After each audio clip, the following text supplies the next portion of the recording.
Welcome in, everybody, to episode number 17 of Play Pants. So we'll talk about the anniversary or birthday, if you will, of Appetite for Destruction. At the time of this recording, the album is now 34 years old. We'll talk about what that album means to us. Woodstock 99, there's going to be a great documentary. Well, at least I hope it's great. And Rod was at that show. He's going to tell us a little bit about the mayhem that ensued. And that's going to lead us into a conversation where we're going to discuss our top 5 favorite concerts. We'll actually talk a little bit about podcasts themselves, who listens, what you're doing while you're listening, and some final thoughts. Let's go. It's time. Put on Play Pants. Find us wherever you listen to podcasts. See us on our YouTube channel and follow our social media pages at PlayPantsPod. Welcome to episode 17 of the Play Pants podcast, brought to you by Lucky's Pub West in Houston and Pirates of the Quarter Tours here in New Orleans, where I am broadcasting from. Jason Ginty here, Rod Ryan over there. Rod, it's National Hot Dog Day today. What do you put on your hot dog? You really want to get into it right now? I put ketchup on my hot dog. I'm going to punch you in the face if you're super anti-ketchup. I don't want to hear from you. No, I don't give a shit what anybody puts on their hot dog. I put ketchup on mine every time. Thank you. I mean, is it a northern thing that we put ketchup on our hot dogs? I'm telling you, this is really I had no idea you were going to bring this up, but Jesus Christ, does that piss people off? Ketchup doesn't belong on a hot dog. Yes, it does. Why does it? What are the reasons why people say it doesn't, Ron? I don't get it. I don't get it. I love it. The hot dogs, they're made out of lips and assholes, and it goes great with ketchup. It does. I don't know. It's just I never lived in a world where we even questioned ketchup. It just was an automatic for me. There was ketchup, there was mustard, there was relish, if you wanted to do the onions, and that was it. The only thing that I'm pretty strict on is a toasted bun, man, a toasted roll, a toasted bun. I take the time. If you're going to have a hot dog at my house, and I know most people don't even care, but I just want you to know I will take the time. I will toast your hot dog bun. Yeah, you should, because it gives a little extra crispiness. You throw it, yeah. I'll throw it on the grill just for a couple of seconds. I'll put it in a toaster if I'm cooking in the house.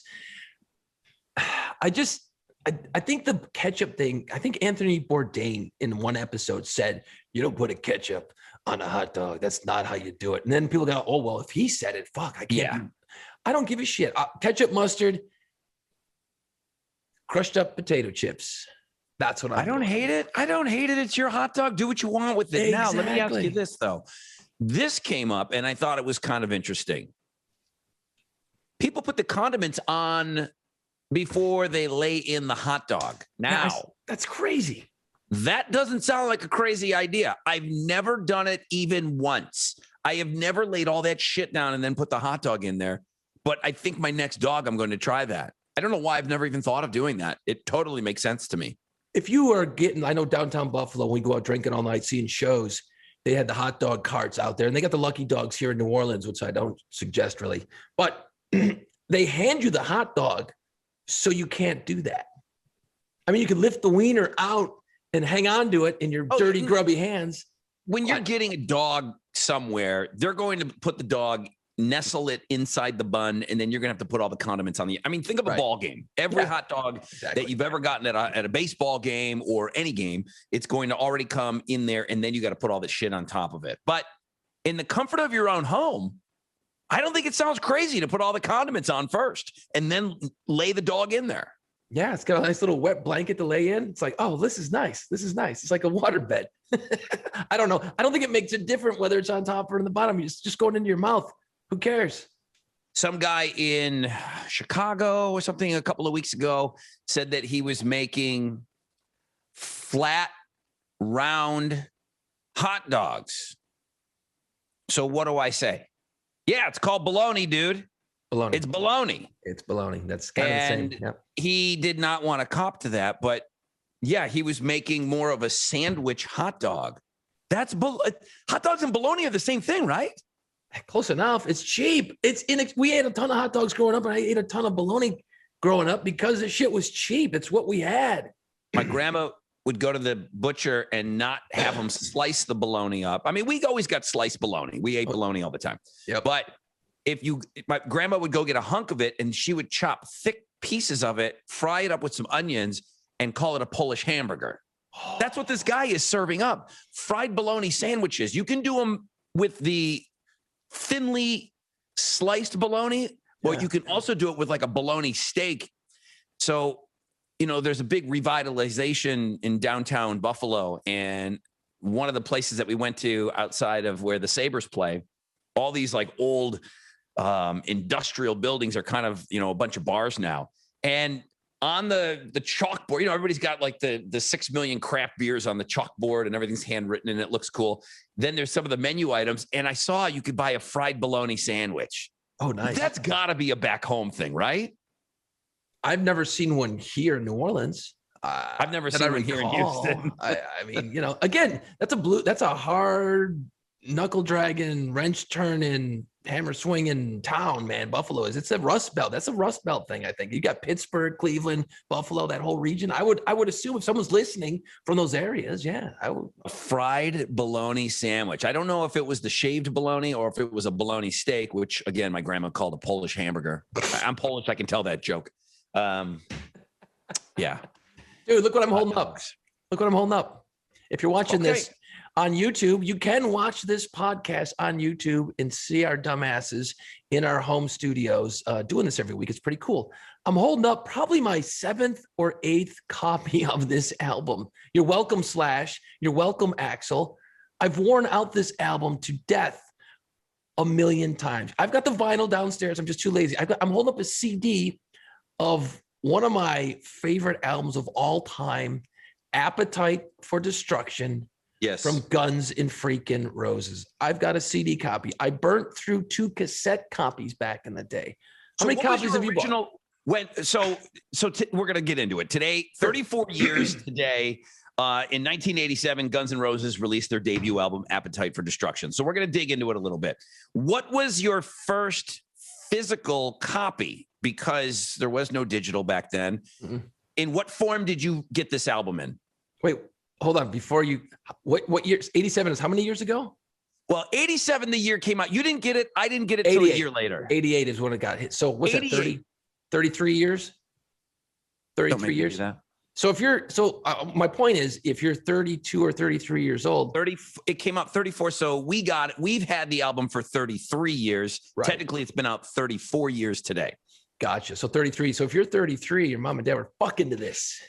Think about that. Guns N' Roses. I just ruined Guns N' Roses for every 33-year-old out there. Mom, ankles in the air, just getting pinned back. Dad's like, yeah, fucking welcome to the jungle, biatch. Well, that's 87 is when I graduated high school. Oh, shit. So my mom and dad were not banging to Guns N' Roses. So you did not ruin the album for me. So my question to you, in what physical form did you own your first copy of Appetite? It was a cassette. It was totally a cassette. Yeah. It was a cassette. Yeah. I had it. I had the home boom box, you can carry around. That thing went in there. I played the shit out of that.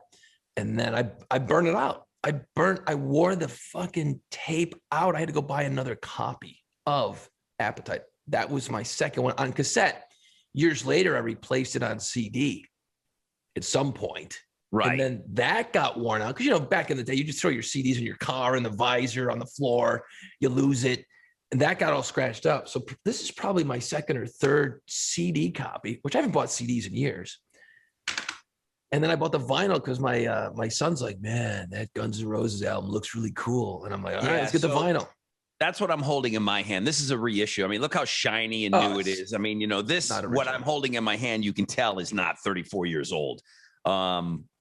They reissued this and, I wanted the vinyl. I feel like I did own the vinyl. I can't find it. I'm pretty good about keeping stuff. You know that. Jesus. So I'm thinking that what I owned was a GNR Appetite cassette. And then like you, I did the same path as you. I had a cassette first, burned through that. And then when it came out on CD, I went out and got the CD because I wanted to take that everywhere with me. Just an unbelievable record.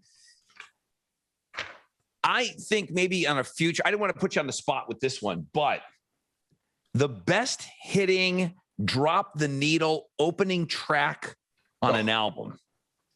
Is there anything better than Welcome to the Jungle when it hits? Or go back to your cassette and hit play. You rewind it, side one, you rewound it all the way, you hit play, and then Slash comes on with that guitar. And it is still so fucking powerful. Yeah. I'm talking needle dropper. What is the best opening needle dropper? I know that you're going to say maybe Van Halen, You Really Got Me. I believe that's the first track on Van Halen 1. Master of Puppets, that opener. Yeah. There's some great ones out there, but I'm telling you, this has got to be in the argument for that song being laid out as the first track on the album. And it didn't hurt that was the song that we all knew from Guns N' Roses at the time, because it was the first release. It was the first single. And the only reason why this band even became Guns N' Roses is because MTV finally agreed to play the video. The album was out for almost a year, and it really wasn't doing much. If you were in Los Angeles, you knew who Guns N' Roses was. They ruled the Hollywood Strip. They were the kings.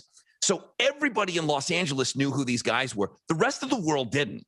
And we didn't live in a world with the internet and everybody knew everything about everybody's shit wherever they were. So we needed MTV. MTV kind of got talked into running the video at like late at night, 4:00 in the morning. David Geffen called in a favor, and then they started getting phone calls. And this is another one of those instances where you'll never hear from, this will never happen like this again. MTV jumped on it, and then radio stations started playing it, and then I got it. I did not know. 34 years ago today, I did not know who Guns N' Roses was. It was a solid year for me before I finally caught on. When it first came out, it only sold like 200,000 copies originally. Yeah. And then I can't remember the exact, but they released like It's So Easy as the first single, and it didn't do shit. Okay. And then I think it was Welcome to the Jungle was released, and that didn't do well. They released Sweet Child. That did great, because that's when everyone got to know the band. Mm-hmm. And then they re-released Welcome afterwards. Okay. Because they knew it was going to work. It never took off originally. And the MTV thing is cool. They agreed to play it 3 times. MTV, Geffen Records got MTV to play the video 3 times. They said, play it 3 times for us. One of them was like, the first time it was like 4 a.m, though, wasn't it? It was 3 times. Okay. 3 days in a row, 3 times. And then it blew up from there. You talk about just giving it a rip, man. It's not going to happen today. It's not going to ever happen like that again. You need that power of MTV. And then, of course, it came on MTV, and it was just dirty. It was just a dirty, dirty looking band. It was great. Welcome to the Jungle, It's So Easy, Night Train, Out to Get Me, Mr. Brownstone, and Paradise City. I mean, you just have banger after banger after banger. It's just unbelievable. My Michelle opens up side R. Yeah. Side A was side G. Side B was side R on this album. Yep. My Michelle, Think About You, Sweet Child of Mine, You're Crazy, Anything Goes, and Rocket Queen. It ends with Rocket Queen, which is just a banger. I'll say this about Guns N' Roses. This is the reason they got into the Rock and Roll Hall of Fame. This is the only reason they got into the Rock and Roll Hall of Fame. They got in on one album. They did. I'm not saying Use Your Illusion 1 and 2 weren't good. And I'm not saying there wasn't a frenzy around them, because the band was the biggest band in the world. They got in, Nirvana got into the Hall of Fame because of Nevermind and what they did in the Cultural Revolution. Same thing with Guns N' Roses. They got in on one album. Use Your Illusion 1 and 2 are really, really good. I don't know if I could bring myself to call them great albums. It would be, like I say with the Beatles and the White Album, it would be the greatest single album of all time if they just would have cut the fat. Same thing with Use Your Illusion 1 and 2. If they would have just put out one album, then it would have been great. Spread out over 2, they wanted to do their own thing. And, it was awesome that they were able to do anything they wanted after their debut album. And their touring was great. And they got, once they started to break, they ended up going out and opening for Aerosmith in like 88. Okay, you get on it. And at the time, Aerosmith had Permanent Vacation, and that was coming out and blowing up. That was their reigniting back into the fold because Aerosmith was dead. Aerosmith was dead. They came out in the 70s. They're great. They went away, all the drugs, and then Permanent Vacation came out. Guns N' Roses, excuse me, got the opening time slot on the Aerosmith tour. Rolling Stone came out to do a thing on Aerosmith. As the tour is going on and on and on, week after week, and Sweet Child of Mine is blowing up. The band is getting more popular. MTV's playing the shit out of them. Guns N' Roses ends up on the cover of Rolling Stone magazine and not Aerosmith because that's how fast they blew up through that part. Once and Sweet Child took, they were live. I mean, when people talk about them on the Sunset Strip before they were signed, they just knew they were great. They were just so much better than everybody, and everyone knew it. That's why they walked in. They had the cock of the walk, and they walked in Geffen Records, and they just owned it from day one. Now, they didn't get away with absolutely everything. Most people have probably heard that they wanted a different album cover. And if you go to the inner sleeve. Oh, it's dirty. I can see why this one got smashed. It's like this robotic rapist. And, you know, there's a girl that, you know, she just got violated by this robot thing. This is what they wanted as the cover. And David Geffen said, no way. Absolutely no way. We're not going to sell units. They may have even pressed some, but they said no way. And then Axl came back with something else. And so David Geffen did win out the cover that we know for Appetite. He did win his argument, and he got him to put that on the cover. But most things that they wanted, they got. I mean, they kind of walked in. They knew they were going to be superstars. You don't see that much, you know. Bands are so like, golly gee, I'm so happy to be signed. I'll do whatever you want. Right. They didn't do that. They just didn't do that. The other thing about Guns N' Roses, you always hear Nirvana is the absolute end of hair metal. Right. Guns N' Roses started it. Guns N' Roses made every single pretty hair band take a look at themselves and go, oh shit, hang on a second. Some people just lump them in with hair metal. And I really think that Nirvana absolutely did what people think they did. 100%. But Guns N' Roses started that. And they made all these other bands look at themselves because, boy, they were getting pretty at that point. And Guns N' Roses was not pretty. They were skeezy, you know? Yeah. I think they almost did as much damage to the scene as what Nirvana did. They did as much damage to the scene because they were fucking great. Okay. Look what you had going on in 87, 88. It was the Pretty Boys. It was the Poisons. And I'm not taking away those guys. They were good musicians. They were good musicians. I got to say this about hair metal, not Poison. They sucked. Right. But those bands, they could play their instruments. You know, you make fun of Dokken and Love, but they were good. They were good musicians. They just kind of got caught up in a very poppy, bubblegummy thing. And the songs weren't as good. The songs progressively got bad. The music, they could play their their instruments, but man, they couldn't put out badass songs. And you can sit there and go, well, what about this song? There's always going to be a couple examples. Guns N' Roses put out an album that is badass from front to back. There's no real filler on this Appetite album. And going back to your album cover, Rod, because people have got this fucking album. You don't even have to hold this up. You're listening to this and you can see the Guns N' Roses cover. It's the cross. It's like a Celtic cross, right? With the skulls of each member, right? This actually was a tattoo. And the guy who did it kind of was a tattoo artist, and he morphed it and did what Axl wanted, and he made this. And he said he put in there, like the cross has certain designs on it, and that was a nod to Thin Lizzy, because Axl is a huge Thin Lizzy fan. You know, like the rope, you know, that looks like rope, the yellow on the purple cross. Mm-hmm. That was a tribute to Thin Lizzy. That it's a subtle tribute that nobody knows about, but that's what it was. And then Axl, who fought pretty hard for that inside, you know, that cover of the rapist thing, which was, he says, like, big corporations raping the average person. That was the imagery for that piece, right? Which, you know, you're going, you know what he really wanted? He wanted the fucking Challenger blowing up as the album cover. That was I always heard that The Robot Rapist was one. Okay, well then we'll just put the Challenger blowing up. And they went, And no. David Geffen's like, no. So that's how somehow David Geffen won that argument with this. And he just goes, that's in bad taste. And that is in bad taste. That would have been a horrible decision. This just is badass. Hair metal was kind of petering out. It was kind of killing itself. It got to be the same old pretty boy shit over and over again with not a lot of great songs. It had a formula to it, and you know this, okay? Well, it happens every time. Every band put out their album, okay? When they got signed, you put out your rock song, and then you went right to the ballad. So the record company said, well, wait a minute. The ballads are what's really pushing the units. So guys, you got to come at me with some more ballads. So that's why every album got sweeter. Yep. Every single one of those bands that were lucky enough to get a second or a third album, they got sweeter and sweeter, meaning they were trying to cash in on that ballad off the first album. Mm-hmm. The only band that really comes to mind, to be honest with you, because 18 in Life was the ballad, right? On Skid Row.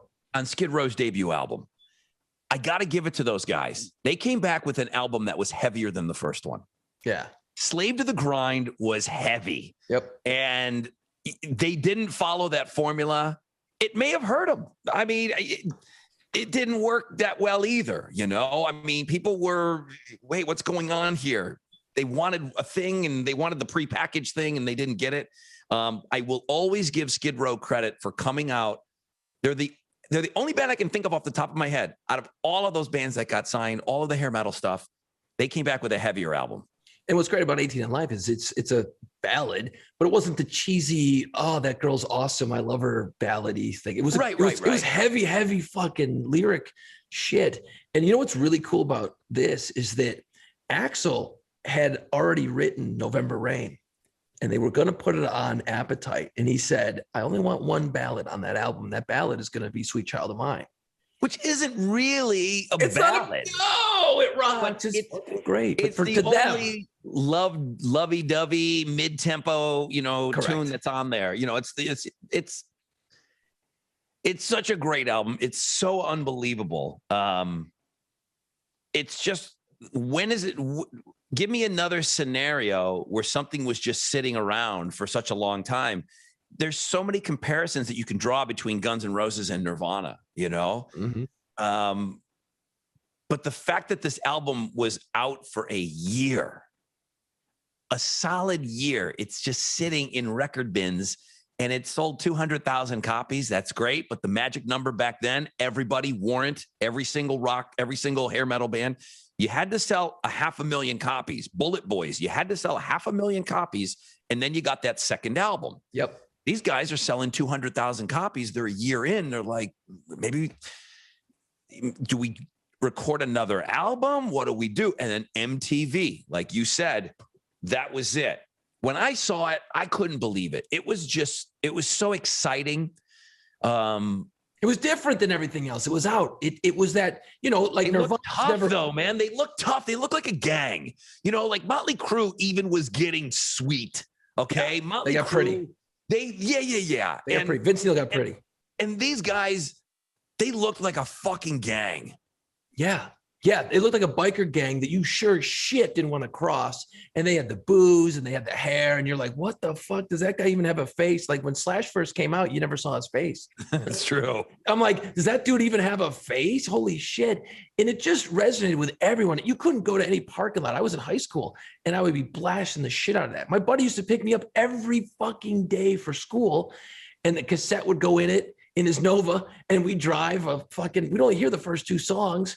Every single day we listened to that album on the way to school and on the way home. The one day Gianna started doing that whole, so he hits a jack and he pulls it and the fucking, you see the tape everywhere, the tape spaghetti. And dude, we almost got in a wreck. We were so fucking freaked out. We ruined the cassette because, a cassette was what, $10, $12 back then. Who's got that money? But yeah, he had to go buy a second copy. So I think just between the three of us, there's probably 14 copies. That's why it sold so much. But that shows you the lasting power. And, now it's almost like I worked for a classic rock radio station. I can't hear Welcome to the jungle again, man. I go to a sporting event, you know, and it comes on. People are like, yeah, fuck, kill him. It's wallpaper to me because I play this shit every day. It's like when we talked about it last week. You got a song that you love, but you just can't hear it anymore because it's just there. It's wallpaper. You got to go back and re-listen to it. I have to take myself out of my job and go and just think about it differently and go listen to it, like really focus. Because otherwise, it doesn't mean anything anymore. You know, I still, because I play that vinyl that I was showing on the YouTube, and the needle dropping on Welcome to the Jungle is just it's still a moment for me. It really is. Yeah, one of my all-time favorite bands. It's the biggest selling debut album of all time, I believe still, which is insane that's holding up. I can't believe some Pop-Tart hasn't beaten that, but maybe it's the rock category. I don't know for sure. Right. And there's what song is it that Axl's banging a chick? You know, Axl's banging a chick on one of those songs. Oh, I know there's a girl in there, moaning and groaning. Yeah. Is it Welcome to the Jungle? No. Night Train. No, it's not. But see, when you think about this, okay, we were talking about the record label. We're talking about Geffen Records, right? That was one of the more powerful labels back in the day. Think about what goes into recording an album. There's a lot of work that goes into it. You fight over lyrics, you fight over sound, you fight over drum sounds, guitar sounds, everything. In Paradise City, Slash wanted the chorus to go, "Take me down to Paradise City where the girls are fat and they got big titties." Yeah. That's what he wanted for the lyric. He hated the grass is green line, but the band overruled him to make the song more radio friendly. "Take me down to Paradise City where the girls are fat and they got big titties." That was supposed to be the line. Axl Rose is having sex with a woman in the studio. He clears everybody out. Boom. They hit record. He is banging a chick, and they use it in Rocket Queen. Rocket Queen. If you listen, and I knew it had to be Rocket Queen because the whole thing's about, your daddy works in porn. It may have been an ex of Steven Adler's, and that may have caused some problems back in the day.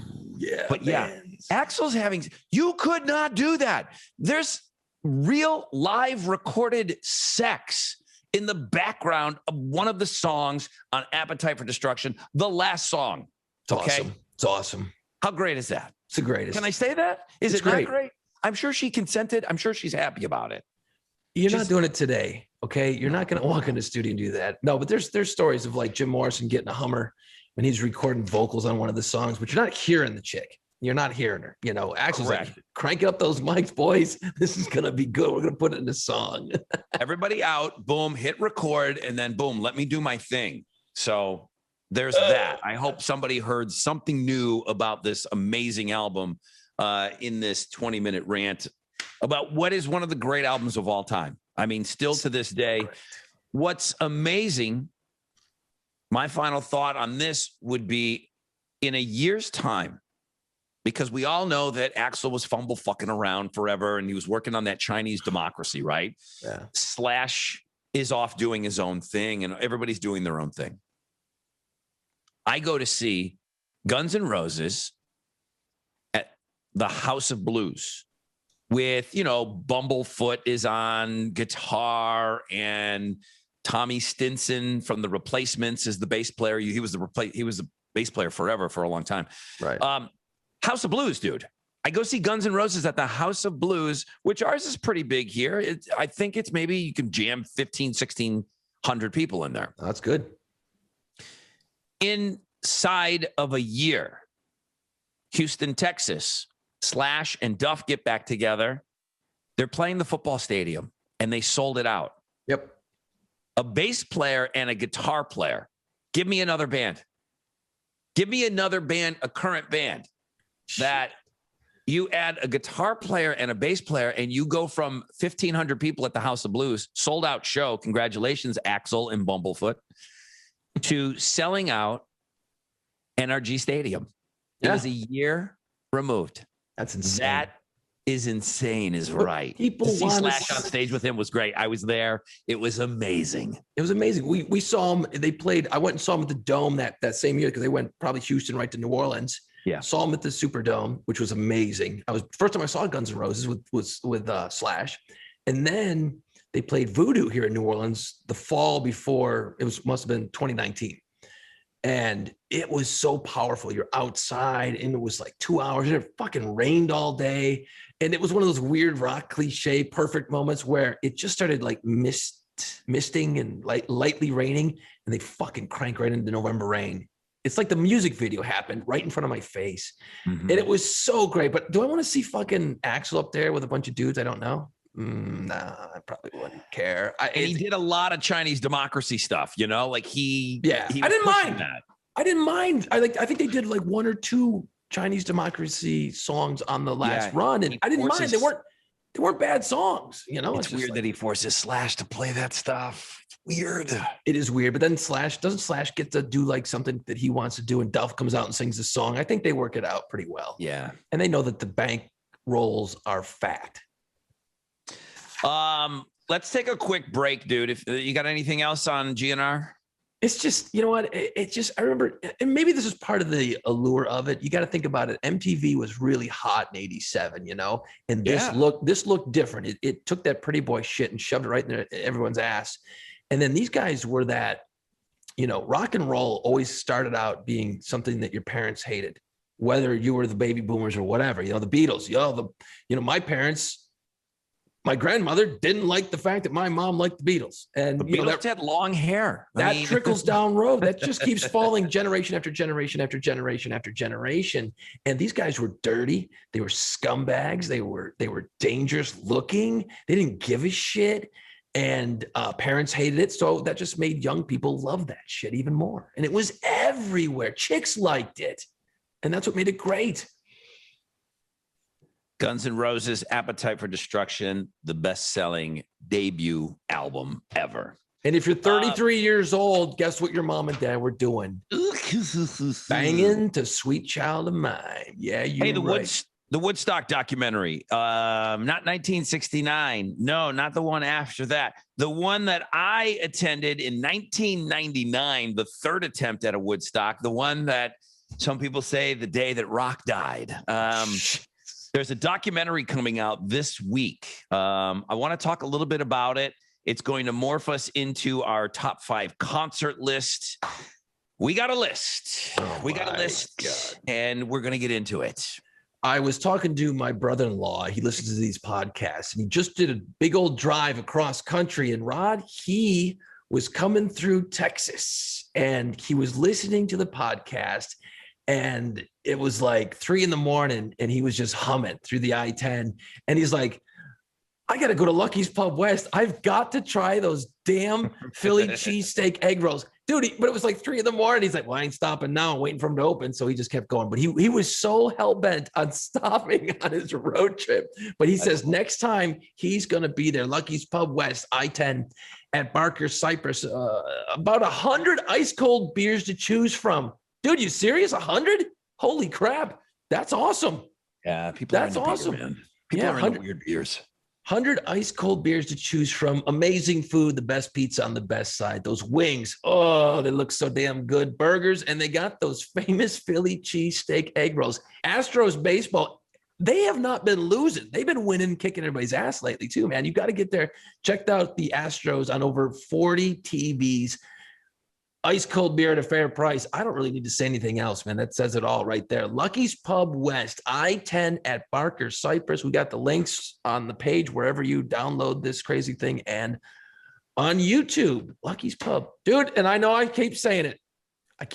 But I'm coming. I'm coming in, man. We're going to do this shit live from Lucky's at some point. I just got to sit down. You know what?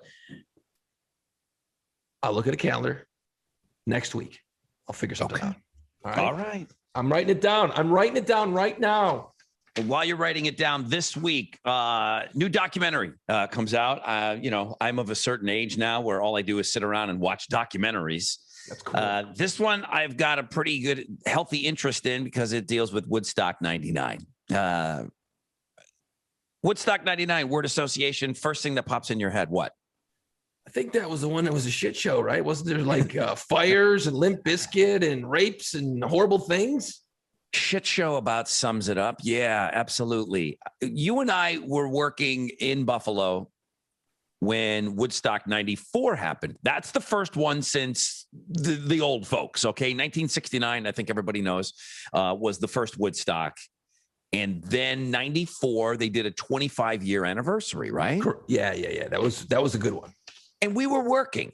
And I remember the weekend, and I remember a guy that we worked with, Jerry the Prize Fairy, found out that they broke down the gates and heard it was a free show. Ugh. And I remember him asking me, telling me that he was going to go. And I think I had a weekend shift. You probably were doing a weekend shift. He had stuff that he had to cover too. He had remotes that he had to do. And he left the station high and dry. He almost got fired, but he went. Jesus. I'm never pick up and fucking go guy. And I resented it. I was so mad at myself for not going to Woodstock 94. The thing that comes to mind, if you were to ask me Woodstock 94, well, what do you got? Well, MTV broadcast live. Sure. I watched it all weekend long. And the Mud People. Okay. If you remember, Green Day really became Green Day, and 9 Inch Nails became 9 Inch Nails there. Okay. Yeah, that was their coming out party. 9 Inch Nails up there. Everybody's covered in mud. The sod, they were ripping it up, and it was mud. And I was so mad at myself that I didn't go. A couple years down the road, 99 rolls around. We hear, hey, they're going to do a Woodstock. They're going to do a Woodstock. I'm living in Albany, New York, which is not far from the original site and the city of Woodstock. Woodstock is an actual town. So they do this on this Air Force base, and I am the program director. I talk my GM into broadcasting live from Woodstock. It's a good call. That makes good radio, Rod. You did a good job right there. As a program director, I give you a star for that one. That's good. So load up the guys, grab the team, get some, Joey's RV to loan us what looked like it was Kool and the Gang's RV from 1977. I'm not lying. It was a Winnebago. Shitter's and full.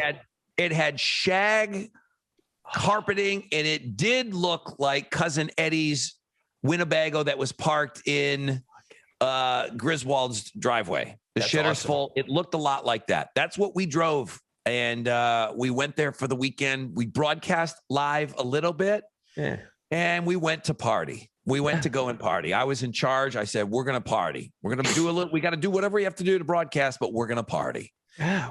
Why you go? That's why you have a Winnebago. I'm watching the trailer. I don't know if you've seen the trailer for it yet. And Moby kind of caught me off a little bit. I went to go see Moby. Moby and Fatboy Slim did a rave. That was kind of a 99 thing. Yeah. And Moby in the trailer is saying, yeah, there was just a vibe. There was just kind of a getting off the bus vibe that you just kind of knew. I don't know what they were talking about backstage, and maybe they had privileged information, which you do when you're backstage. But I was out there amongst the people, and, it was uncomfortable. It was super hot. The $4 water. Don't go to a fucking festival with no money in your pocket. I didn't understand it back then. I am Gen X. That was my show. Yeah. I had money in my pocket. I don't go to places thinking that there's just going to be anything free. So I never agreed with the kids and the sound bites, profit stock and everything else. Right. There were long lines. There wasn't enough food. There wasn't enough bathrooms. It got wild. I left before the Raging Fires. The Raging Fires were Sunday night. It was a 3-day festival. It was July 22nd through the 25th, 1999. My biggest memory of it is Saturday night, and that's when it got crazy. Yep. People will talk about Limp Bizkit a lot, and I think they're going to probably cover this a lot, and I haven't seen the documentary yet. I'm just going to go on record as not seeing anything yet. Limp Bizkit got paid to be Limp Bizkit. Yeah. Think about that. If they have a song called Break Shit, they're going to play it. Loud. That's a song. So it's not telling kids what to do, but Limp Bizkit got paid to be Limp Bizkit. Rage Against the Machine got paid to be Rage, and Metallica got paid to be and do what they do. Maybe the problem was putting those three bands back to back to back. Jason, that's where it got crazy. Yeah. That was the order of bands. You got to be careful. That was my first time seeing Rage Against the Machine. Oof. Holy shit. I mean, lighting a flag on fire, upside down, the whole thing, and then in Metallica, it was just too much testosterone. It was just, there was no, what are you going to do to release, Now, did I see, did I see women getting taken advantage of and things like that? I didn't. I didn't see it with my own eyes, but I just saw dudes just being bros and just no shirt, no shoes, and just stomping. Didn't know what to do. I mean, you're a young guy and you go through those three bands. They didn't sleep that night. As I'm walking back to I stayed for all three of them. Stayed for the end of Metallica. As I'm walking back to the campsite, there's Lord of the Flies. There are some fires now going. Right. And there's garbage everywhere. So every garbage can's been tipped over. There's already backed up sewage everywhere. It's already muddy. It's already nasty and it's dirty. But there's a big, huge, like a garbage on fire. And they're kind of dancing around it. And then they started beating on the garbage cans. They turned them over for drums. And you heard, okay. So as I'm walking, it's getting louder and louder, and I'm walking past this angry tribe. Well, believe it or not, when we got back, I went to sleep, and I woke up on Sunday morning, ready for day number 3. They never left. They were still out there, dude. I'm like, that's when I thought, okay, nobody slept it off. I really thought everybody was going to be a good boy like me and just kind of sleep it off. I think they were out of alcohol at that point. There wasn't much. There wasn't much food. We were down to our last box of Triscuits, that type of deal. Oh, geez. They didn't sleep it off, Jason. That's not good. All of that rage from Saturday night, they just continued up all night. And then Sunday didn't feel good. Sunday didn't feel right at all. You got the hangovers, man, and everyone's fucking jacked. It's hot. You've been out there. You got to look at this as a snowball effect, right? You start with that little tiny snowball at the top of the hill and it just keeps rolling and getting bigger and bigger and bigger. You've got in Gen X's mind at the time in 1999, you've got 1969. Mom and dad talked about, they knew someone who was there because of course everybody was there, right? Mm-hmm. And you've lived with that. And then you heard how great in 99, you knew how great 94 was, right? You just saw the Green Day and you saw the mud flowing and you saw the cool shit. That was a great one, right? 99, you're bringing all these expectations with you. And then if you're a dumbass, you don't bring money, you can't buy water. Well, that's on you. If the facilities aren't up to standards, which nowadays, that's just got to be right. So we've come a long way. Uh-huh. You're just planting seeds along the way. And then I don't know what happened Friday night, but Kid Rock can get a little bit of the ball going because he played in between the Tragically Hip and Wyclef Jean. And he was pissed because he kept hearing about the water bottle situation. So he told all the people in the audience to throw the empty water bottles at the stage. Now that just sets the tone for every artist after you. So Kid Rock's a bit of a dick there. It was a big way. It was an absolute sight to behold. So like I said, Green Day became Green Day 5 years earlier, even though they had been around, but that was Green Day's coming out party, and 9 Inch Nails too. Yep. Kid Rock was the breakout. Holy shit, this guy's for real. That was the first time because we had already done shows with him, even going back to when I was in New Orleans. He played the House of Blues. He opened up for Monster Magnet. Right. And like you said, he goes, all right, I want all you guys. I don't want you throwing anything else up here, but I want to see those empty water bottles. He was very clear about it. And I remember this. I had a pretty good head about myself. It was early and it was midday, and I was there to see the Hip, so I didn't leave. And it was such a sight. I remember every second of it. I remember him standing there and he couldn't believe the stuff that was coming up on stage. For the most part, it seemed like people were pretty cool about, doing the empty water bottle thing. But even he was overwhelmed. And the stage crew had to hate him for that. The cleanup had to be absolutely ridiculous. But, think about, that's him walking around playing all the instruments. Everybody's probably seen Kid Rock 10 times by now. But he walks around and he does he did all of that. And Joe C was there, the little guy. Remember him? Yeah. That was Kid Rock's coming out. The number I'll leave you with is, as they look back now with all the people there and you can assess everything, the number that sticks out to me is there was one toilet for every 833 people. That's not going to work, man. That's going to cause people to get pissed off. That's impossible. You can't do that. One toilet for every 833 people.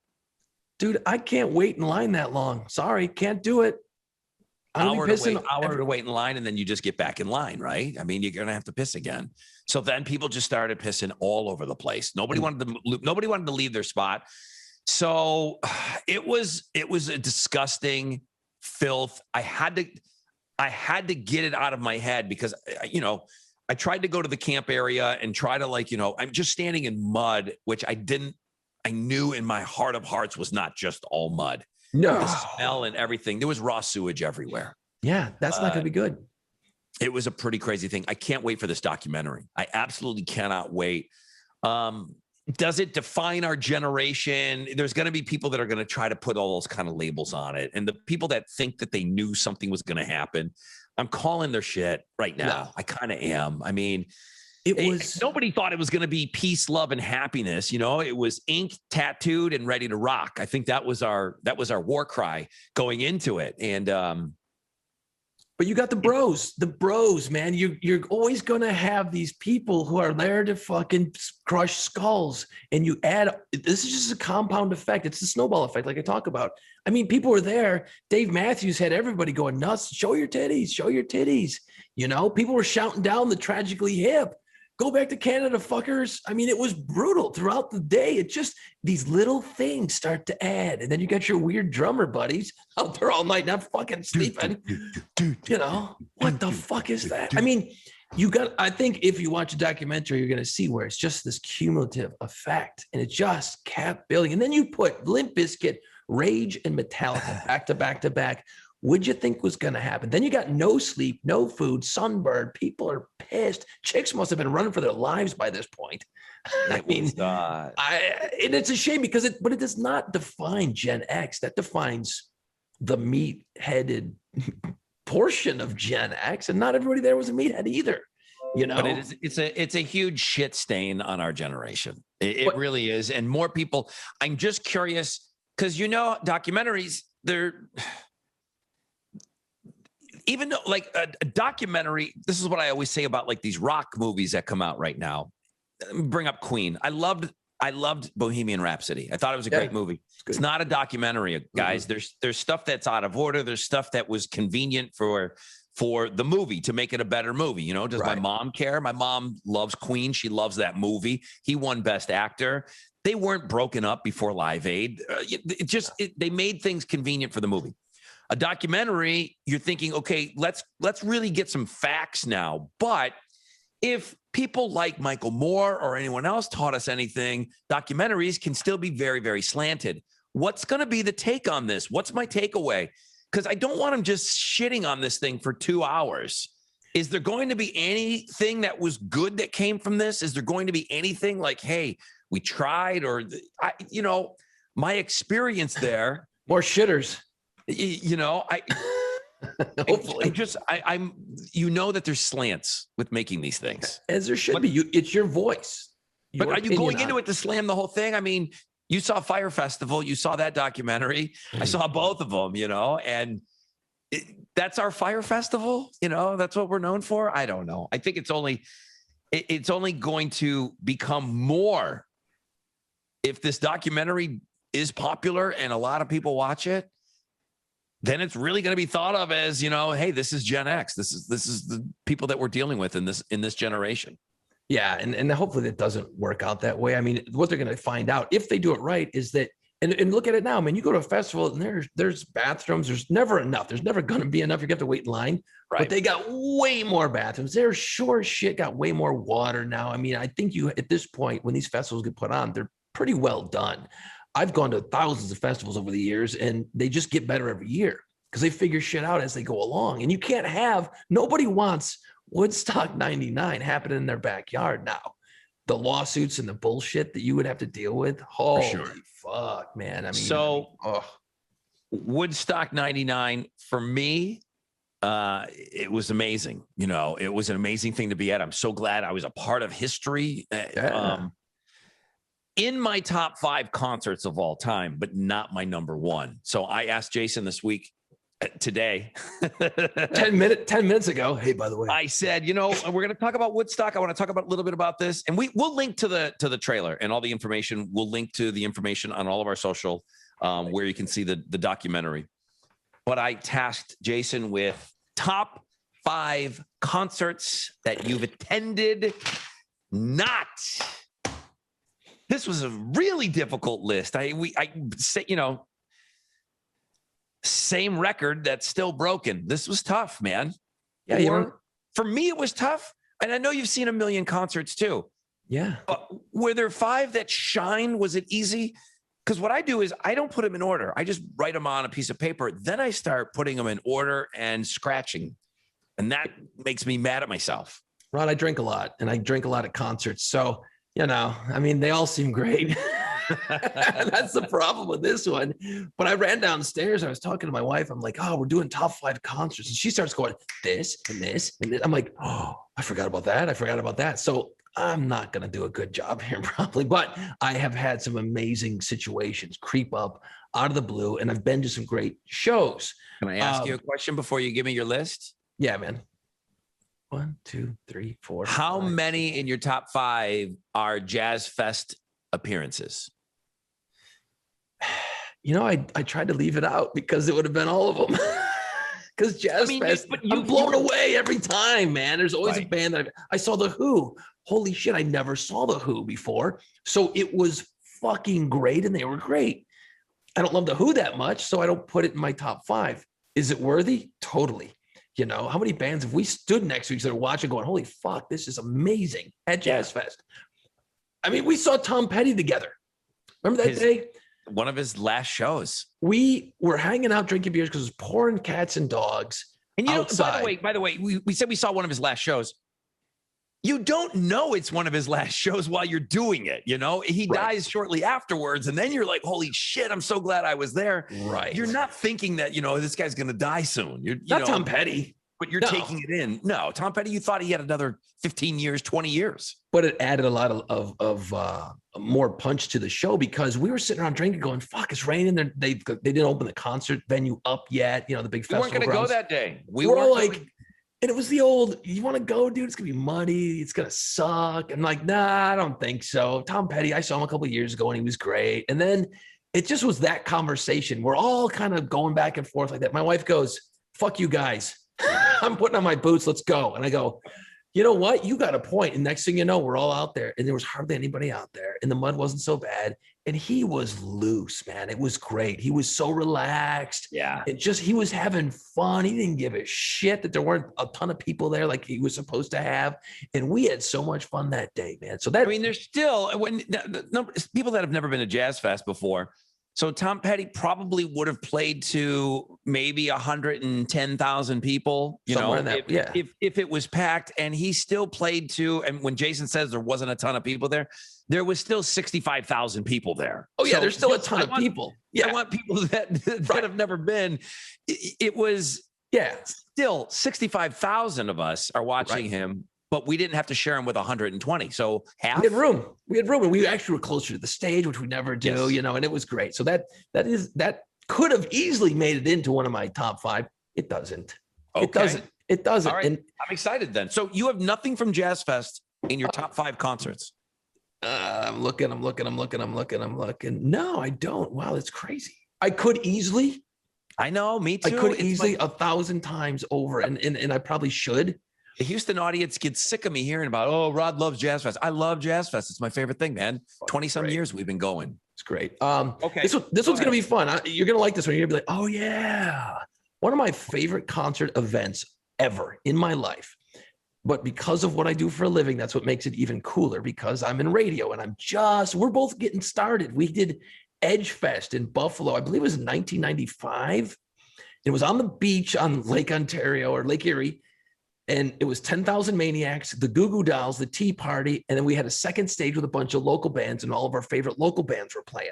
The Toadies played that bill. The Toadies played as well. And we're on the beach and we're introducing bands. It was like one of the first times we really got to be that guy on stage. Yeah, like we got to be in front of a large group of people. Like, hey, we're the guys on the radio now. Yeah, so we're broadcasting. I remember actually one of the bands I got to introduce were a bunch of dudes I went to high school with. And I hadn't seen them since I graduated. So this is 4 or 5 years later. And I got to fucking introduce these guys on stage. And I was like, this is fucking as cool as it gets, man. You know, now those guys never went on to do anything. They all went on to be doctors and lawyers or whatever shit like that. But that was a great show. It was a great concert. It was just a great moment in my career. So that one definitely is up there at number 5. Pearl Jam played Voodoo Fest. I don't know the year because I didn't fucking look that up, and he didn't give me a whole lot of time. So Pearl Jam played Voodoo, and I'm a Pearl Jam fan. I like Pearl Jam. I don't love Pearl Jam. I'm not going to travel to go see them play somewhere. I can feel that. I like Pearl Jam. I've got their albums. I got their music. I dig a lot of their songs. And I'm like, Pearl Jam's playing. I had never seen them.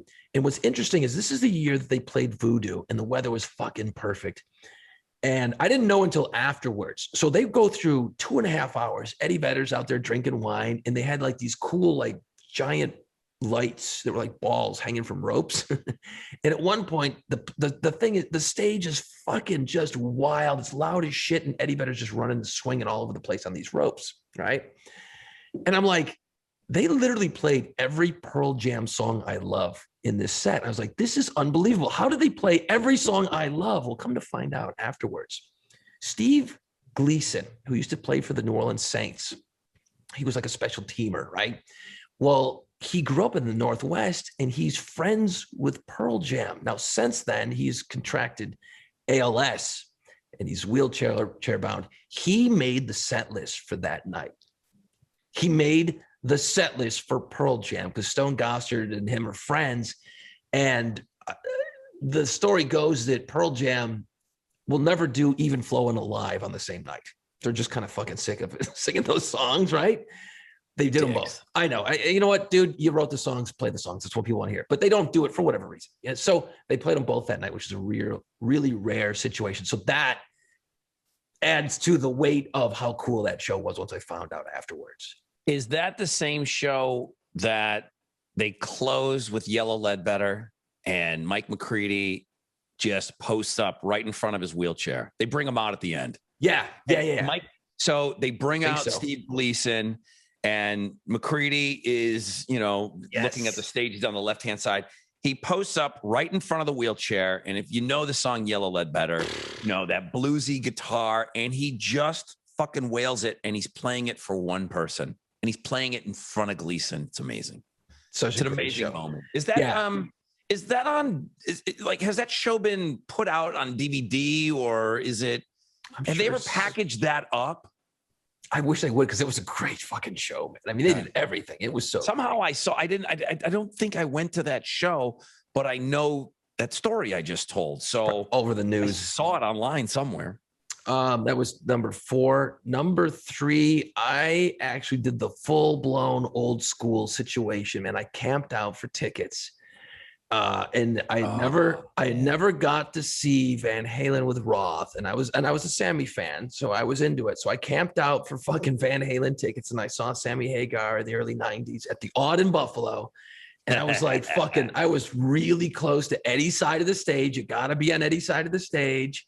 You know what I mean? You want to be center or on Eddie's side.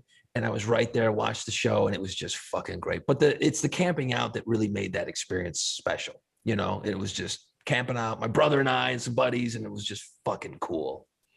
it's kind of going to be lost on some people. So you couldn't just, go online and buy tickets. And that's a good point. Yeah. And if you were, and my mom, I don't think I really don't think she had a credit card. There were a couple of parents that were cool enough to let their kids put tickets on a credit card over the phone. I didn't come from parents that were cool like that. No. So we had to go and get tickets when they went on sale and wait in line. And one of the things that we did, and if the tickets went on sale 6 months before the summer show, well, guess what? Your ass was out there in the cold and you were freezing your ass off. Yeah. All night waiting for tickets, and it was cool. It was fucking cool, man. That was a great show. You partied. It was like tailgating. You're drinking beers, you're hanging out. New Orleans people, it would be like being on the neutral ground all night. You're waiting for the parades, and you got your spot. You bring a blanket. You bring, beers and chairs, and you played football and everything else. Yeah. Yeah, sleeping out for concert tickets was an amazing thing. Yeah, never doing it again, by the way. Never gonna fucking happen. Because I feel like the only time I ever remember sleeping out, I don't remember sweating. Anytime I slept out for tickets, I was like a millimeter away from frostbite. Yeah. You're dying, man. I got to see, and I don't remember the year, of course, because I'm stupid, but it was probably like 94, 95. I think we were part-time at the Fox. No, I don't know. Who gives a shit? It was the Edge. Anyway, Metallica played Darien Lake, which is like an outdoor amphitheater at outside of Buffalo. And it was Metallica. And I had my black van. We talked about vans, I think, in one of our first episodes. Go back and listen to that one. You can hear us talk about our shitty vans. I had my van, loaded it with cases of fucking beer, drank beers all night, had good seats. We had good seats because we were working for the radio station. So my brother and I were at the show. And I must have been doing, and I remember this very well because it was so fucking cool. I had seats, okay, not far from the stage. I was probably like 30 rows back from Metallica.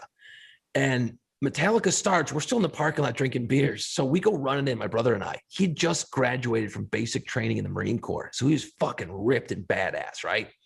We're humming. I go, fuck, where are our seats? The crowd, and it was just the folding chairs. Remember the old school, when you go to a show and they just had folding chairs everywhere? They were just shoved everywhere. There's no way to know what row you're in. There's no way, nothing. I run into one of the guys who was a bouncer at one of the bars that I was working at for the radio station. He goes, Ginty, what the fuck are you going? I go, here's my ticket. Where am I going? He goes, are you fucking kidding me? Come with me. Come with me. I go, what? He goes, follow me. He goes, who's this guy? I go, that's my brother. He goes, nice to meet you. Let's go. He fucking walked my bony 145-pound ass through the crowd and threw me and my brother into the fucking pit. Literally, I think at least once or twice, James Hetfield spit on me. Yeah. Dude, I was in the fucking pit. Fucking Metallica, man. Dude, I couldn't walk for 3 days. My brother literally had to drag me out of there a few different times and save my ass. It was fucking great. I would never do that again. What's interesting is, and I know this of you, like Jason's not like a huge Metallica fan. Likes the band, met the guys. He's going to tell you about him and Lars drinking coffee in the back. Yeah, Shut up. Great. Shut up. Put his hand on your leather jacket. No, that's Eddie Van Halen. Let's get these stories straight. But you're telling me, and I know that you like the band. I know you don't love them. Your number 2 concert is Metallica because of the experience. And now I've seen them afterwards. I'm like, fuck, these guys are boring. I'm not really into them now, but I was in the pit. I was probably 24, 23, fucking wasted and just getting thrown around like a little bitch ragdoll, dude. And it was awesome. It was my only time ever in a pit.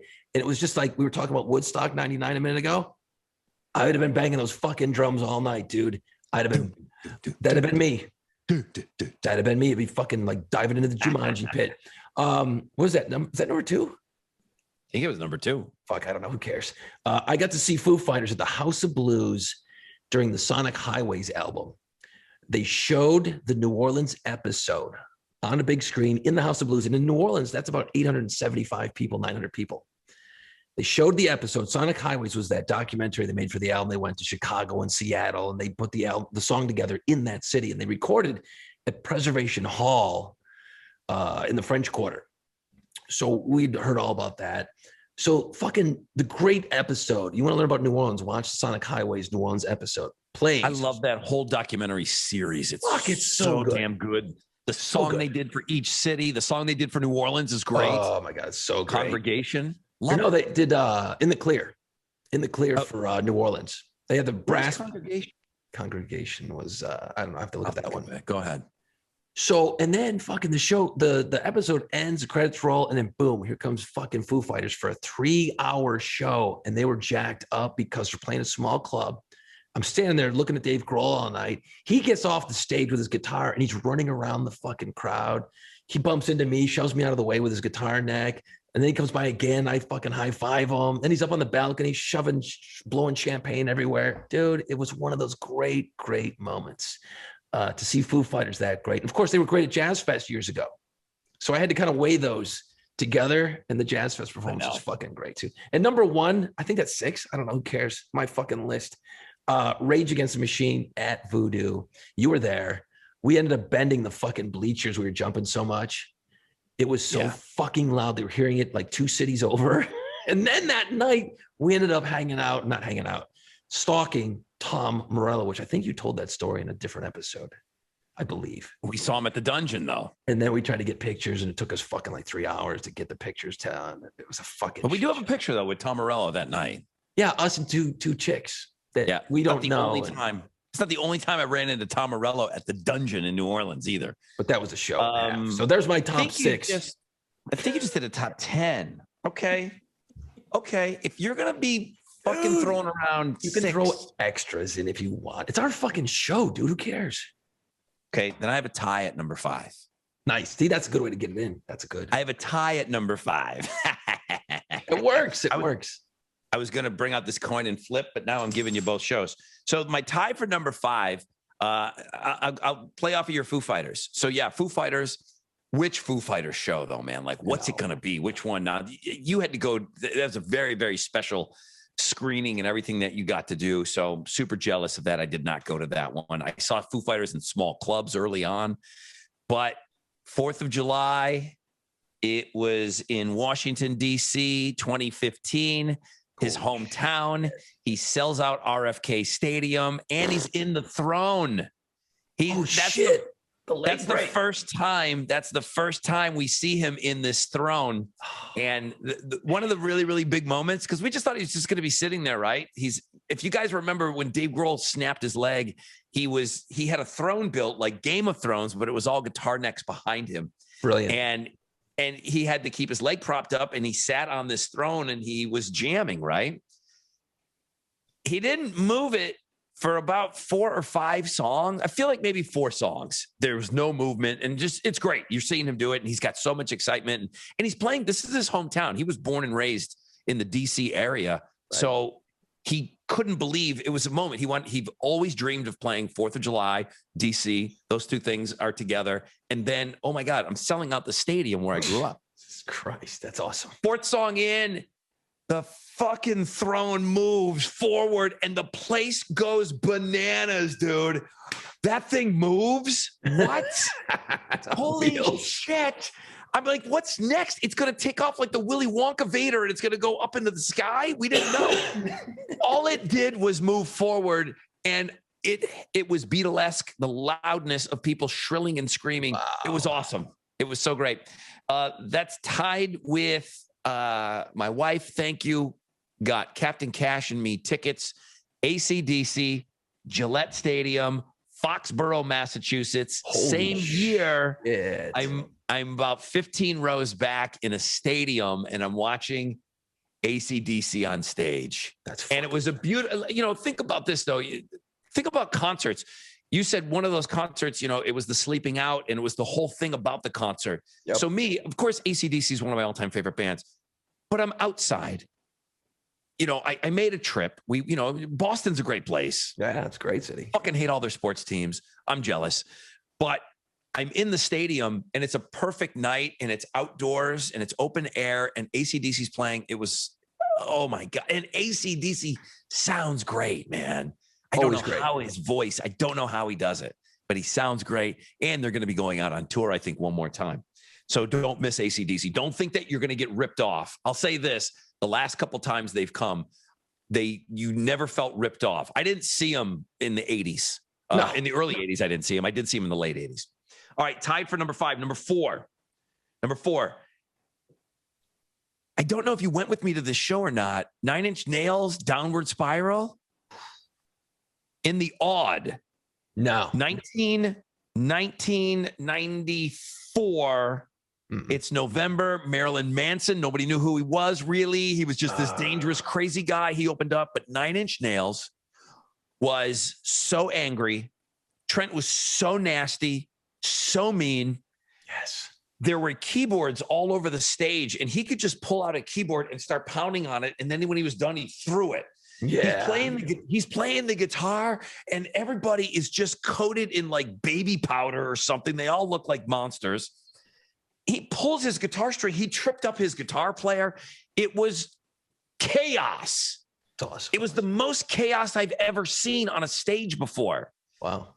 Of any band. It was so great. I could have put 2 other 9 Inch Nails shows on this, but 9 Inch Nails, it was the Self-Destruct tour, and they were just the angriest thing I'd ever seen. Tight though, because he was saying that was like peak drugs. They were drugs partying. They were really bad on that tour. I'll say this, they were tight as shit on stage, man. All of them. Insane. And I was never a 9 Inch Nails fan, but man, seeing those guys, I've seen them a few times live. That live show made me a fan. It's insane. It's unbelievable. And it's even better now, and not in the chaotic way. My number 3 is Kiss. It's 1998 Kiss. I never got to see Kiss with the makeup on. I'm with my boy, Mike, and we go to Toronto, and we're sitting there, and we're just excited. We're like little kids. And I know it's a reunion, but it's the first reunion. So it's 99. Everyone still looks really good. Everybody's ready to play. And they're all excited to be back together.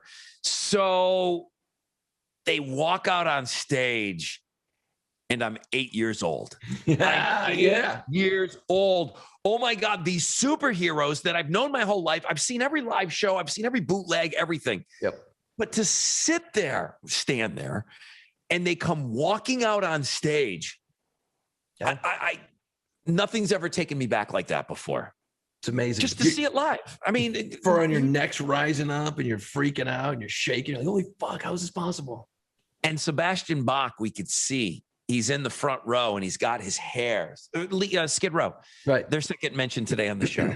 And Sebastian Bach is just, because we're in Toronto, and it's his first time seeing them as well with the makeup on and stuff. And he's the biggest Kiss fan in the world. Sure. And we see him thrashing in the front. We're way back. But the thrill of them walking out on stage is one of the great concert experiences of my entire life. Oh my God, they're walking, and they're going to play for us right now. From when I was 7, the 4, it was great. Hey, Ron, welcome to Toronto. Yeah. I know.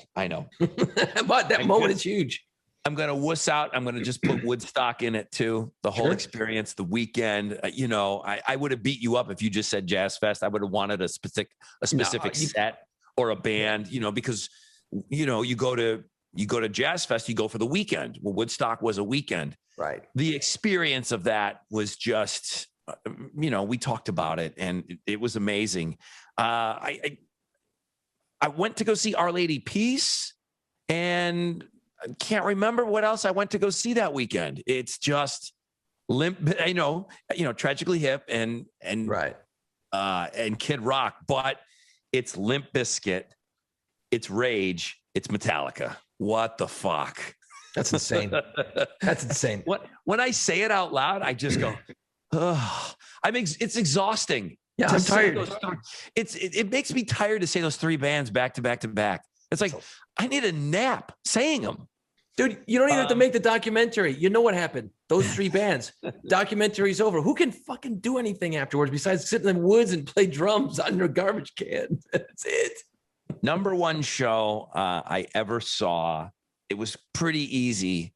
It was going to see the Tragically Hip in Vancouver. Nice. I've talked about them several times on this podcast. Tragically Hip is just my favorite band ever.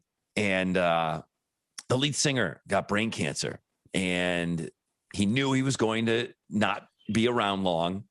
He wanted to do a farewell to Canada. He did 8 shows. And I told my wife, I don't care what it costs. We're going. He's not coming here to the States. He's not going to even, everybody thought maybe he was going to dip into Buffalo or maybe Detroit, some of those border cities. And it wasn't a snub. It was just Canada. Yep. He wanted to thank Canada. There was no ill will. There's no, I'm sure people were disappointed that he didn't come here to the States, but the man's life was not going to be alive. I don't know how to explain. We talked about Tom Petty. We didn't know he was going to die shortly after we saw him. It's true. You should always cherish these moments when you see these bands play, because you don't know how long they're going to be around. And I did talk about some things that even happened the week of the recording of this podcast, the anniversaries that we just had to go through. Right. But we knew that Gord Downie was not going to be alive. I can't articulate the songs, how important they are to me, the songs, how much I love them. My wife's become a fan over the years, and him singing these songs and still singing them well. Okay. He didn't go out at the very, very end. He knew he was going to,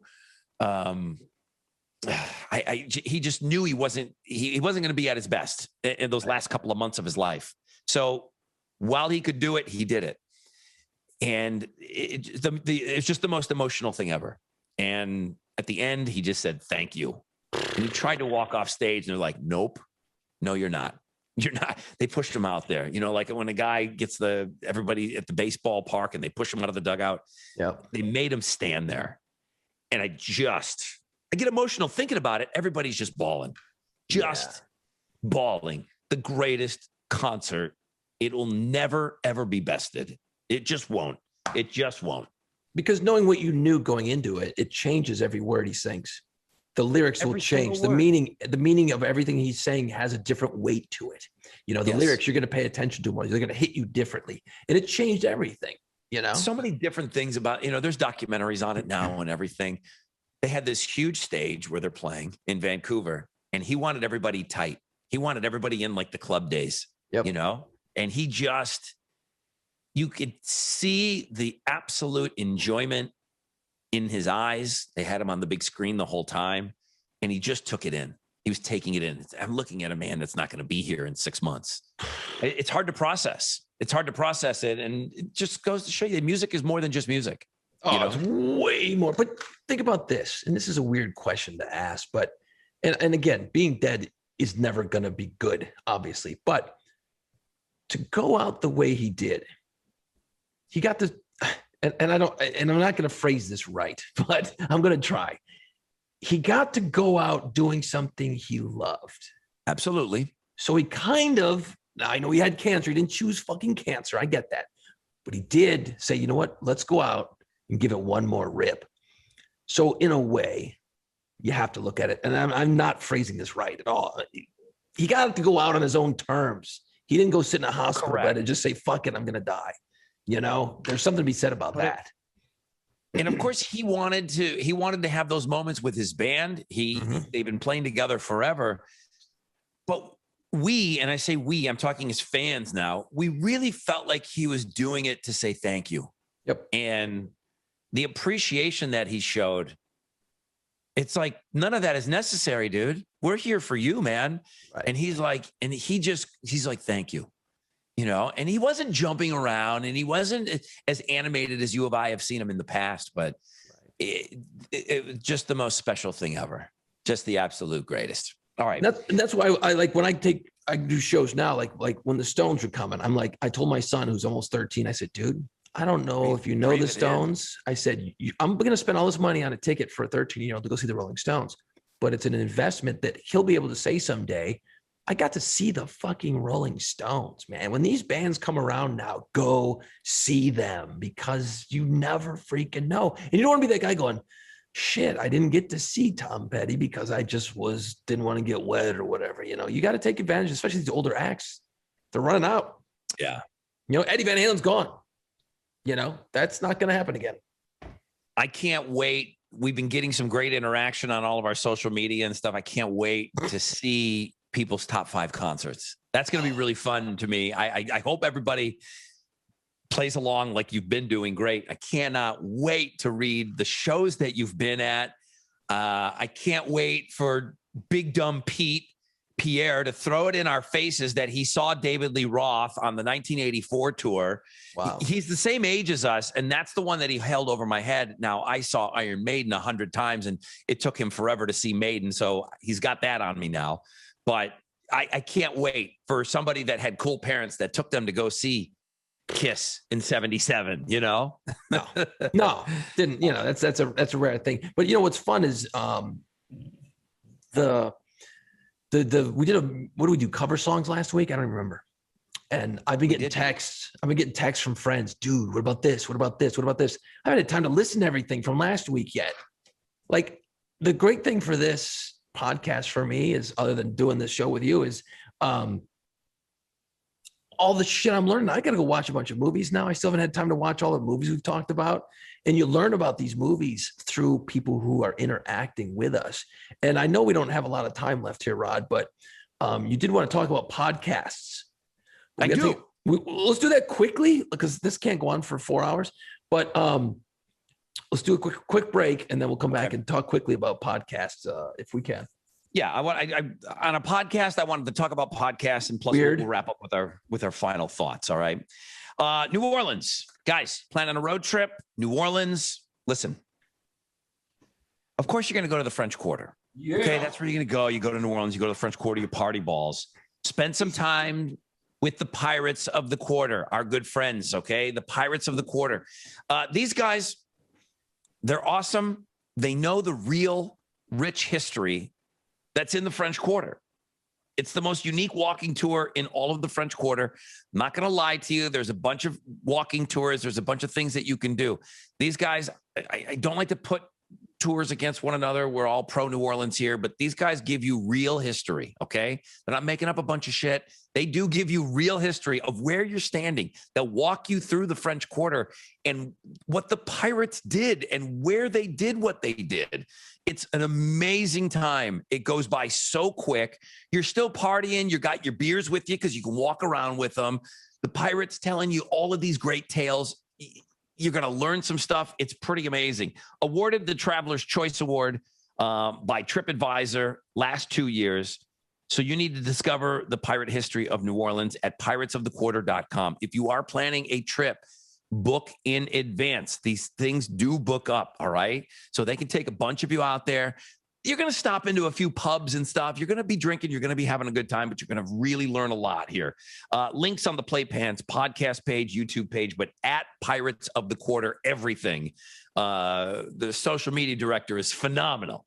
At Pirates of the Quarter on all social media. And you can book online. Book your tour. When you book your plane ticket, boom, book a tour, all right? Plan in advance. Always plan your trip in advance. Don't be a dumbass to show up and go, oh, I don't know what you should do. No. Fucking, there's so much information online for whatever you want to do. Book in advance. Get your shit together. Jason, we're doing a podcast. This is a podcast. I can't believe we're still doing it. And, you know, it's a big deal right now. It's the fastest growing media channel in the United States of America. It's fast. There's a ton out there. So this is a great time to say thank you. Anybody that, number one, is still listening and hanging in there, because we know how long the average person kind of hangs in on a podcast. Right. The more you start digging around, you know, and you learn things about it, you know. Not that we're getting better, but we're learning some things as we're going through this process. So I sent Jason a bunch of stuff, and, you know, you got to look at it and see, just to make sure that you're kind of keeping up with everything. I am amazed at how popular podcasts are. Now, this is coming from a guy that's finally agreed to do a podcast. I brought this idea to Jason 2 years ago, and then I dragged my feet because podcasting is not a part of my life. I don't do road trips. I didn't, you know, I listen to the radio. I'm on the radio. I listen to the radio in the car. I have a 7-minute drive to work, and I got a kid. So if I do get a little bit of time, I still want to kind of old school, you know, my thing. I kind of want to read a book. I don't listen to podcasts. I feel like I'm the only one. I sent you a bunch of numbers over there, and it's easy to say a majority of Americans are listening to podcasts right now. They're so popular, reaching the amount of consumers. And, you know, And at some point, we're going to have to probably start adding some other ads to this thing because advertisers want in on this medium right now. So point blank, Jason, do you listen to podcasts? Is there one that you listen to every week? Let's just throw Joe Rogan out there. He's the big dog out there. I would lie if I said that I never heard Joe Rogan on a podcast, but maybe one or two. And I listened for a half hour of somebody that I wanted. David Lee Roth was on. And Alex, who's that Alex weirdo guy that has all the conspiracy theories? I watched about 20 minutes. Yeah, I know who you're talking about. Alex Jones. No, I don't know. Alex Jones. Yeah. Jones. I watched. So my podcast history, other than ours, is watching Joe Rogan for about 25 minutes twice. That's it. I'm out. Wow. That's not a, I'll go to Florida. Shit, you don't listen to it all, do you? When I go to Florida or I do a road trip to drive somewhere, I'll put in a podcast because, man, that drive goes twice as fast. It's a brilliant thing. But I'm going to listen to like historical shit. I'll learn about presidents or I'll learn about some historical shit. I'm a nerd. Can I ask you? Yeah. Have you ever listened to true crime? No, I don't give a shit. What is it? I don't know. Don't care. It's just like somebody talking about, is it like the murder porn that my wife watches on the ID channel? Yeah. But somebody narrating it all? Basically explaining crimes or going back on old crimes that have been solved and things like that. I'm sure it's fascinating, but because that's huge. It's huge in the podcast world. I don't have time for it. What I don't understand, and this is where I'm going to fucking shoot us in the foot, is I like the historical ones because I'm learning something along the way. It's good factual information. I know it's research, it's NPR shit, and it makes my drive go faster. The Joe Rogan stuff I'll watch if he's got a guest, and I'll just watch the clips on YouTube. I won't watch the whole thing. I'll just watch. Tarantino was just on, so I'll watch that because that's cool. I love Tarantino, and I'll watch who I like, his guests, and I'll watch those. And I'll do that quite a bit for like 2-3 hours, doesn't he? Yeah, but I'm just gonna get to the good parts. I'm not gonna fuck around. Okay. I don't understand. I understand, but I don't understand. Is podcasts like the one we're doing? I don't know why people listen to this. I have no idea. And thank you for doing it, by the way. But when we first started this, I was like, well, who the fuck's going to listen to this?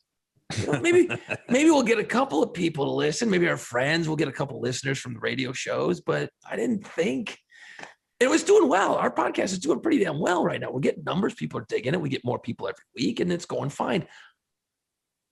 And I say that, but I also know the answer. Where are you carving out the time to do this? Now, again, I'm over here crying the blues. Okay. I got a 3-year-old and it takes up all the time. I mean, it's me and my wife and we're splitting things, but Absolutely. it kind of takes up all the time. In your car. It's only one kid, Right. So I'm not doing anything special over here that everybody hasn't already done or doing. Correct. People are multitasking as they're podcasting. So I'm kind of digging into this. Almost a third of you are doing other things while you're podcasting. Sure. So great. You're out for a run. You're out for a walk. Maybe you're working out. I mean, I need music for that. Yeah. If you're out for a run and you're listening to this, thank you. Thank you for listening. And thank you for tuning in. And those of you that watch the YouTube channel, thank you.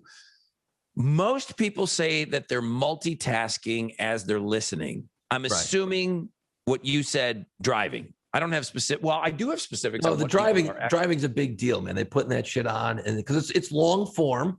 I tell you, man, I love it because I listen to a 1-hour podcast. That hour goes by in 5 minutes. I'm like, holy shit, I'm halfway to where I got to be. The podcasting is better than music for the road trip because the music, I mean, especially for me, I've heard of so many songs over and over a million times. I'm just listening to the song. The podcast, I'm escaping into the world of these people talking, and I'm learning and I'm hearing these things. And then I'm like, wait, how did we get here so fast? Holy shit, who's driving? Oh, I am. Holy fuck. Do we hit anybody? Like you get taken away in the podcast. And I think a lot of people who drive a lot, I get messages from dudes, I'm on the road all the time. We listen all the time. We travel a lot, this kind of thing.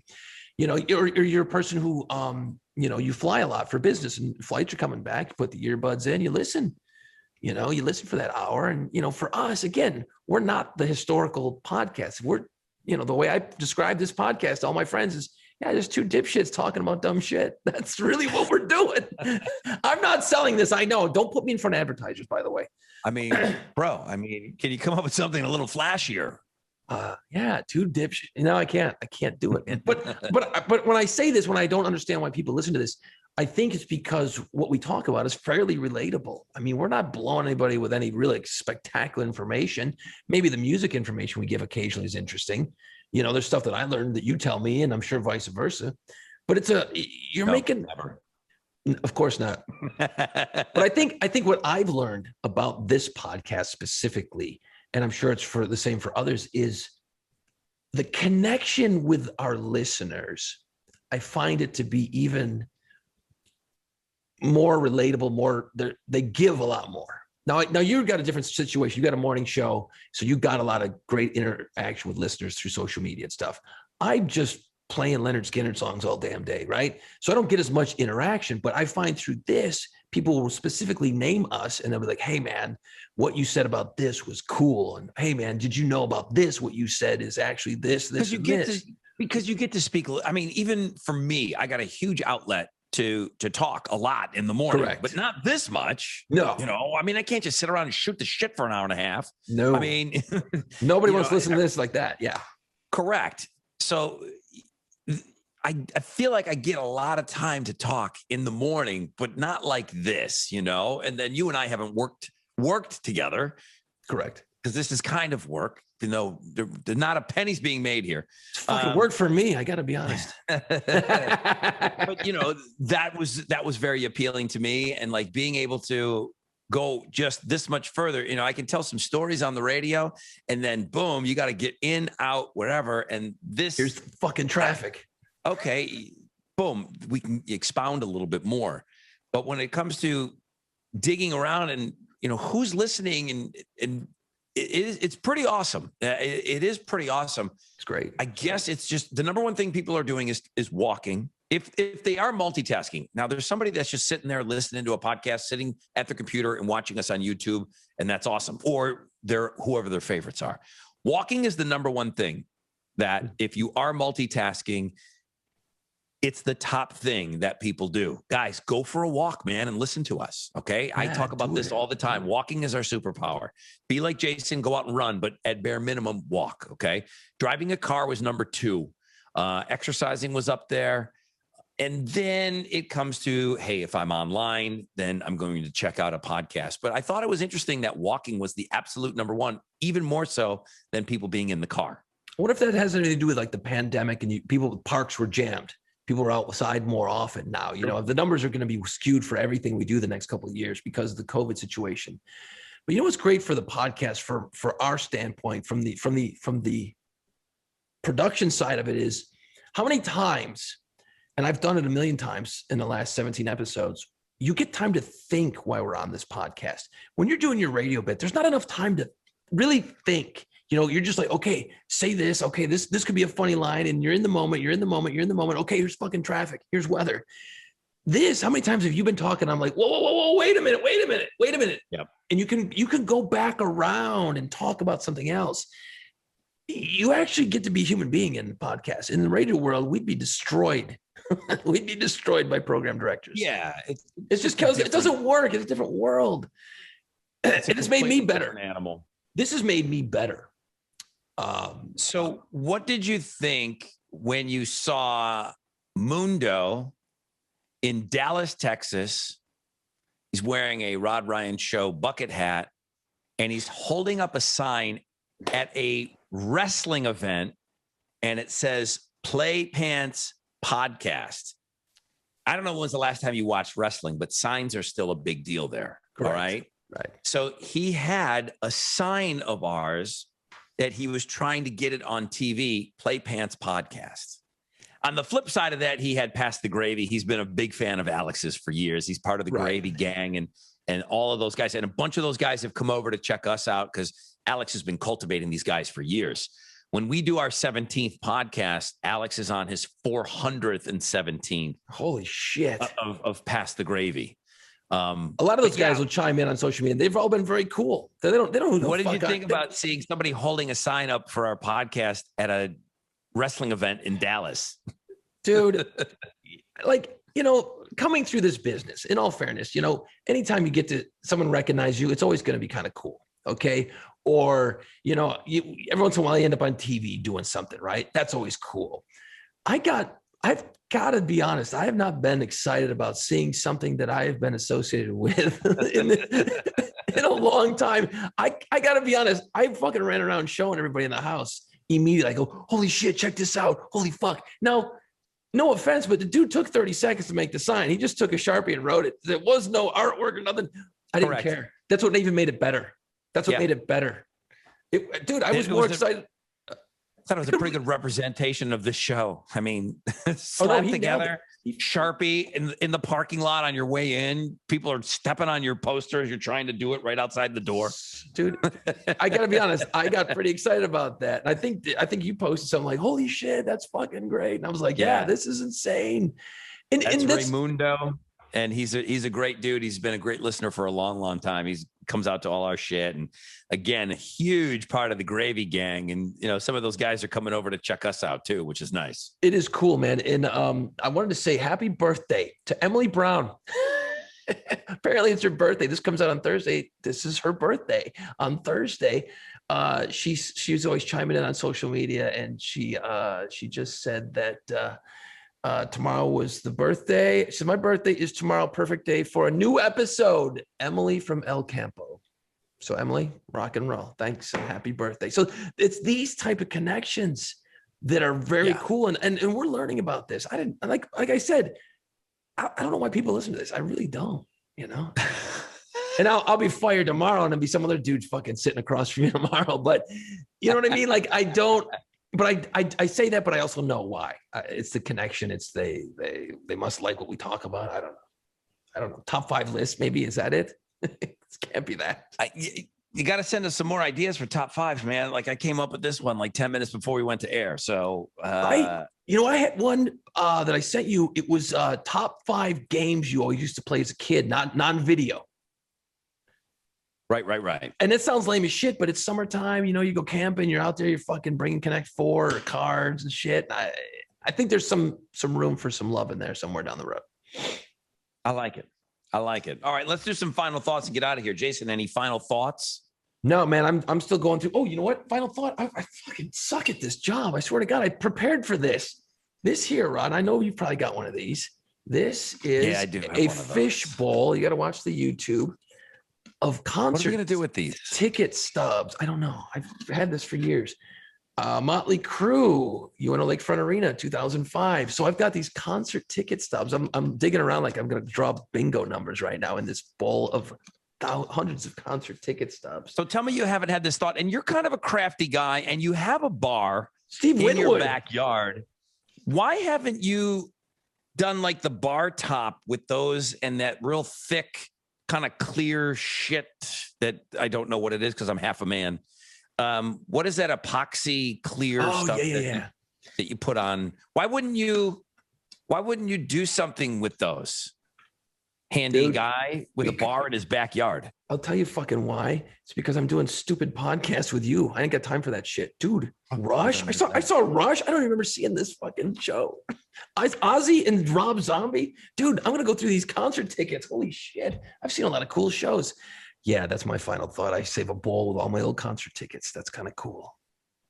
Rob, you already said it on. You already said it on the show. But I think we all kind of feel this way, and it's a good way to get out of here. Go see the concerts. There's concerts. There's a few coming up that are during the week that I have circled. Hella Mega Tour is, I think, during the week, but it's at Minute Maid Park, and it's just the experience. We don't get a lot of concerts where the Astros play, and it's just cool. I mean, Billy Joe is going to be fucking jamming on second base. That's where the stage is going to be. It's just a different thing. Like, go to the concerts. If it's just going back to our Tom Petty story, we didn't want to go that day. It was rainy. It was muddy. We just were like, it's kind of nasty outside. Let's not go. And we all went. And we just couldn't great. believe how great it was while we were there. And then again, the man passed away shortly afterwards. And that truly was one of his last shows. So we saw it. There's plenty of people that have passed that I didn't see, and kick myself for that. Go to the concerts. We all know, go to the shows. They're coming back. Every band is going to be out touring. Go to the concerts when you want to go, even when it's a little inconvenient and you're feeling your age that maybe during the week's not right for me. Go to the show. You don't have to stay for the whole thing. There's no shame in leaving. Stay for the first half, check out the opening band, stay for the first half of your guys. And then there's no shame in walking out. You got the money, just go, just so that you saw them. Yeah, you got to see the shows, man. It's like, Van Halen was supposed to go out. They were working on putting together a huge tour, and it never happened. Eddie Van Halen's dead, man. And if I'd have missed seeing them, that would have sucked. That would have absolutely freaking sucked. I wasn't even a big Tom Petty fan, but I saw him live twice, became a big fan. And then to see him that last time, holy shit, that's what adds that weight to that show too. The after the fact. Jazz Fest coming up in October. You hear us talk about how much we love it. You can get tickets. Shows don't sell out, right? I mean, is like Foo Fighters are playing on Sunday. Well, they might. Have you ever seen a situation where a Jazz Fest has sold out? No, they'll shoehorn your ass in there. It's brutal. Correct. You don't want to do that. I don't think we'll have a problem this time. And I don't know if there's going to be any restrictions due to the COVID situation by October. Who knows where we're going to be? Ugh. I don't know if they're going to limit it to, I don't know. I don't want to think about it, man. I'm just come in. We'll go see the shows. We'll have a good time. We'll do a podcast while you're here. I got to take Monday off of work. I thought the Foo Fighters were going to be on Saturday and they're on Sunday. Boo-hoo me. That's all right. I'm turning it into a long weekend. I've already taken the day off. Good work. I like it. That's good stuff, man. All right. Well, let's that's enough. I've had enough of this shit for today. I'm out. I'm done. I'm leaving. Episode 17 in the books. There's nobody listening to this, but if you are, man, thank you. Thank you so much. Why are you doing it? I don't get it.